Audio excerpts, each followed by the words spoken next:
So guys, today grabe sobrang tumal.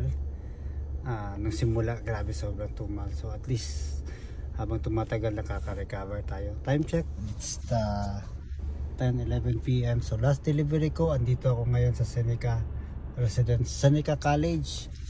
Dito yan sa may boundary ng Highway 400 and North York.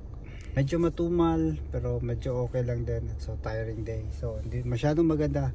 But the good thing there is kota tayo, maabot tayo sa $50 na target natin. So ito nga pala yung kita ko for tonight.